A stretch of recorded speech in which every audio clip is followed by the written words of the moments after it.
para makakausap natin si, ito mukhang assured na to, future Senator Erwin Tulfo na pasok sa Magic 12 ng senatorial race para sa partial unofficial count ng COMELEC. Hindi ko alam kung congressman tatawag ko sa iyo. Senator Tulfo, magandang gabi sa iyo. Magandang gabi po, Sir Julius, Sir Jiggy. Magandang gabi po. Si Gretchen, kasama rin natin, Erwin. Ma'am Gretchen. Good evening, Ma'am Gretchen. Anong pakiramdam na ikaw ay pasok na dito sa Magic 12? You're number 4 sa partial unofficial count na nakukuha namin. Anong masasabi mo rito? Actually, maaga ako gumising kanina. Parang naantok na ako. Gusto ko na matulog. At syempre, papasalamat tayo sa mga botante na sinama tayo dyan sa tiwala. So, I'm happy, paring Julius, Ma'am Gretchen at Sir Gigi. Yun nga lang, parang medyo hati po ang kasiyahan dahil ang inyong kapatid na si Ben Tulfo nasa number 13 ngayon. Opo, still hoping na pumasok siya. Pero at this point, 70% na yata nabibilang. We'll still hope, ika nga, it ain't over until it's over, sabi nga nila. Mga 1 million ang difference ng boto. Hindi ka ba disappointed, Erwin, na ikaw ay nag-number 4 instead of number 1 or 2? No, Sir Jiggy, kasi I'm already happy and na pumasok tayo dyan sa top 5. Actually, wala naman tayong ginawa nung umpisa sa mga surveys, number 1 tayo. Hanggang ito nga sa huli, medyo naungusan tayo ni Senator Bongo. Okay na rin yun, happy ako. Monitor ko yung sinasabi ninyo kanina na siguro nga may mga millennials ang nagdala nito. Well, I understand. Mukhang talagang yung voter turnout sobra, napakadami. At kanina lang, kasabayan ko sa presinto, puro mga kabataan. So, I guess sila yung nagdala nito, ang naging outcome ng elections na ito. Dahil ito na, mukhang malapit na nga matapos. Senado ng patutunguhan mo, Senator Tulfo, ano bang unang-unang gagawin mo dyan? Sir, maraming tayong problema. Parang Gigi, parang Julius at Ma'am Gretchen, maraming problema yung ating bayan. Actually, kailangan ayusin. Hanggat hindi na-resolve itong away-away politika, wala tayong patutunguhan, hindi tayo abante. Siguro ang unang kailangan ayusin kaagad ng pamahalaan, ng Senado, yung presyo ng bilihin. Talagang sumisigaw na yung mga kababayan natin, hindi na magkasya yung kanilang sahod. Pangalawa, siguro yung healthcare. Kulang talagang pumipila ang mga tao sa mga congressman, mga mayor, gobernador para humingi ng pambayad sa ospital dahil hindi sapat yun na benepisyo sa PhilHealth. Pangatlo, education, classroom kulang. Kanina, pagboto ko talaga napakainit. Siguro, sabi sa isip-isip ko, ito isa sa mga dahilan siguro. Kaya mababa ang comprehension ng mga bata, reading, writing, math, arithmetic. Kasi imbes na mag-focus sila sa pag-aaral, paypay ng paypay, napakainit. 6 nga yung electric fan sa classroom. Tapos ang gumagana ay 2 o 3 lang, napakainit. So siguro, hindi lang yung gagawa tayo ng classroom, kundi yung classroom na di kalidad, yung preskuhan yung mga bata, hindi nahihirapan yung mga bata. Kanina pa namin pinag-uusapan to itong lumabas sa mga survey na hindi nagmamatch dito sa mga nakikita nating resulta ng partial unofficial ng COMELEC. Ikaw ba, anong tingin mo sa survey? Tingin mo, dapat pa rin ba itong paniwalaan? Considering na ganito nga resulta? Actually, parang Julius, Sir Gigi at saka Ma'am Gretchen, sila mismo nagsasabi, hindi talaga ito 100% sure, accurate, di ba? Ang sinasabi, let this just be a guide. Guide mo lang yan kung nasaan ka para you will work harder. So, yun lang. It's really a guide. Hindi yung na sure na ako, number 1 ako, sure na ako, number 2 hindi. You just keep on doing the grind, keep on working. Marami nagsabi nung kampanya, number 1 ka na, ba't nandito ka ba? Pahinga ka na, bumalik ka na lang after elections. Sabi ko, survey lang naman survey, number 1 ka. Sabi ko, survey lang naman yun, and this survey lang naman, 1,200 versus ilang milyon ang boboto, di ba? Will that be sufficient? Hindi. Kahit nasabihin pa nating science, kulang pa rin yung 1,000 plus versus million. Ang layo naman siguro noon, Sir Jiggy, Sir Julius, saka Ma'am Gretchen. Congressman, gusto ko pong puntahan yung ginawa niyong kampanya. No? Gaano kalaki sa tingin niyo yung social media presence po ninyo? Kayo po ay nagsimulang mag-vlog. Kumakain po kayo madalas. Ano? Iba yung style po ninyo eh. Tingin niyo malaki ang naging impact nun dito sa mga numero ninyo? Hinahanap nga ng mga tao yon, Ma'am Gretchen, yung pagbablog ko sa social media ng pagkain. Sabi ko, wala na akong time para mag-vlog dyan.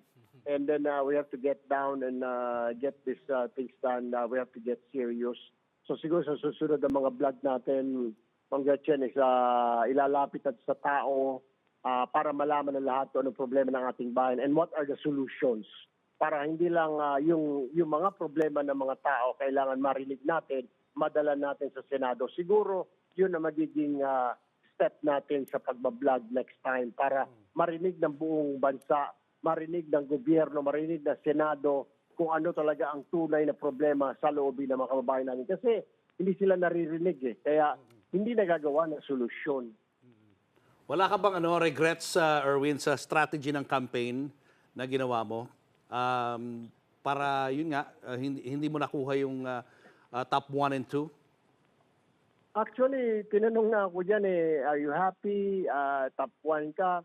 Sabi niya, it doesn't matter anymore. What is important, na pumasok ka, makatulong ka, maging miyembro ka ng Senado para makatulong ka sa paggagawa ng batas.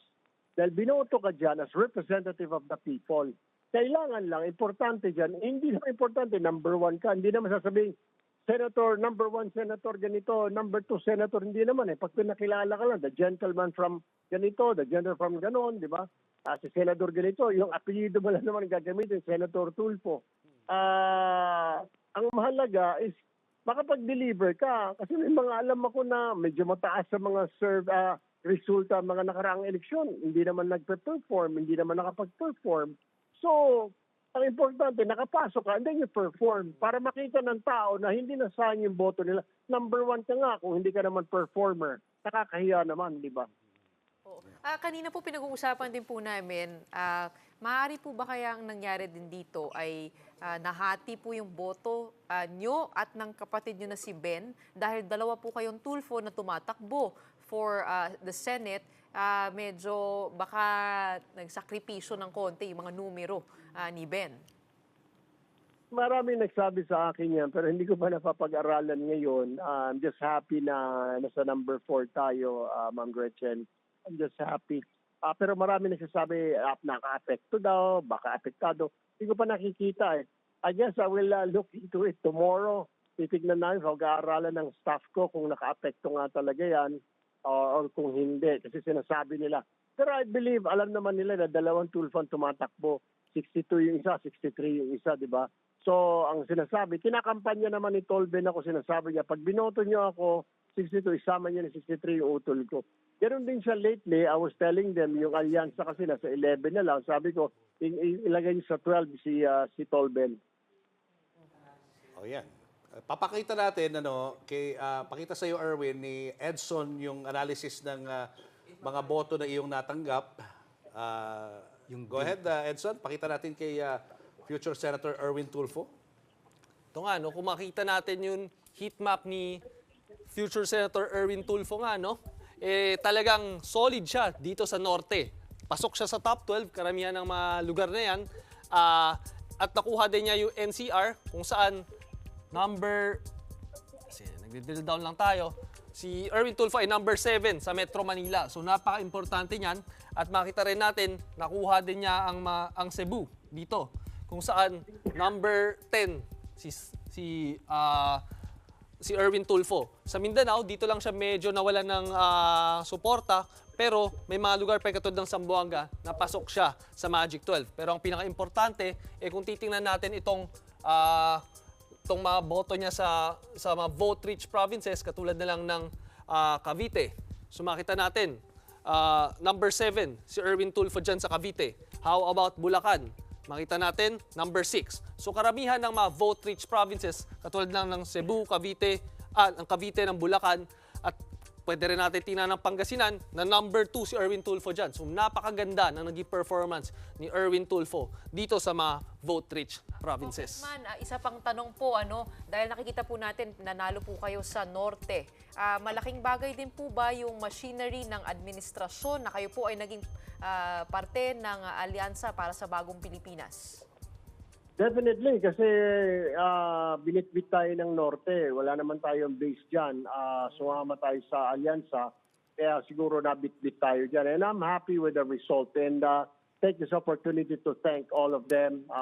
Yung Solid North, lahat ng taga Norte, maraming salamat po sa pagtitiwala. And all I can say is that di po masasayang ang boto nyo, I promise. Edson, may dadagdag ka? Go ahead. To Congressman Erwin Tulfo's point, no? Pag pinag-usapan natin ang Solid North noong 2019, si Amy Marcos ang number 1 sa Solid North. These are the 3 regions. Pero makita natin, si Erwin Tulfo ang number 1 sa ngayon dito sa partial and unofficial count with 2.2 million votes. Mas marami pang boto kaysa kay Senator Amy Marcos pagdating sa Solid North. So number 1 siya sa Norte, pero sa Mindanao medyo mukhang nagka-problema tayo rito. Anong nakikita mong dahilan na, Erwin, kung bakit medyo mababa ang boto na kuha mo dyan? Duterte country po yang Mindanao. Ako naman po siyempre nasa alyansa with BBM. Kaya expected na ho natin yan na talagang medyo mahihirapan ako sa Mindanao. Pero it's still okay. Pumasok po tayo sa top 12. Diba? Very interesting yung naging resulta, no? At dito sa kinahinatnan o malapit nang maging kahinatnan itong mga boto na nakuha ninyo, soon to be Senator Tulfo. May balita ho ba?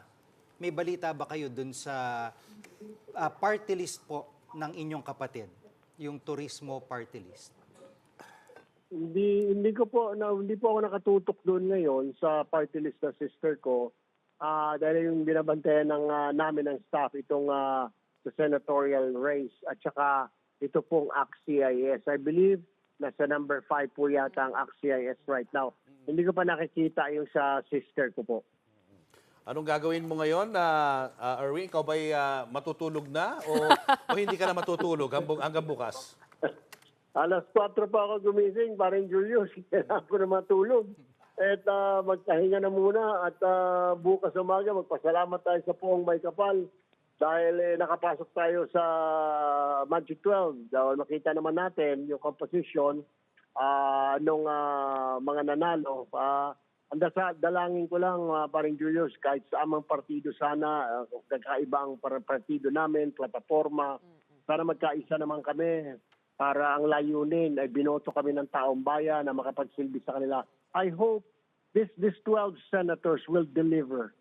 Mahirap naman ho yung kasi binoto ka namin, sayang yung boto ko dyan, wala nagawa. I hope we'll set aside, all of us, 12 of us, will set aside our differences, whatever political colors we are in right now, but then just work for one common goal. Then one common goal, parang Julius, Sir Jiggy, and Mama Gretchen, is that how to make both ends meet right now. Yun ang problema eh. Hindi mapagkasya ng Pilipino ang sweldo niya. From 1 to 15, hindi naaabutin ng 50. Yung 15 to 30, hindi naaabutin ng 30. Mapagkasya. Why? Because mahal ang bilihin. Yung mapababa yung presyo ng bilihin, na yung bigas ay laging mura, affordable na sa 30, pinakamalaki na siguro 40, di ba? At saka yung mga meat. Tapos yung healthcare, parang Julius, hindi na sapat eh. Yung binabayad ng PhilHealth, kailangan mo pang lumapit, magmalimos sa mga politiko. Dapat sasagutin na ng PhilHealth lahat yung wala ng money out, yung mga Pilipino. Isa pa, education. Ika nga, mababa na tayo sa mga comprehension, talon-talo na tayo, etc. Kulang siguro tayo ng mga classrooms. Marami. Well, we have a lot of problems. And sana nga lang, I pray. Ito, panalangin ko since the start of this campaign, na kung sino man ang manalo, magsama-sama towards one goal. And the goal is how to make life of every Filipino easier.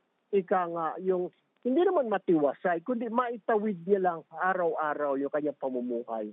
Congressman, bilang panghuli po, kinongratulate na po ba kayo ng inyong kapatid na si Senator Raffy Tulfo? Nag-text na kanina, pero yung katabi ko dito si Mon Tulfo, tuwan-tuwa siya. Sabi niya, okay, Tits, sabi niya, it's nasa number 4 ka, and he's very happy. We're watching right now si result ng kay Tolben, where we're waiting. Sige. Maraming salamat sa iyo, future Senator Erwin Tulfo, and congrats. Salamat. Maraming salamat po. Magandang gabi sa inyo.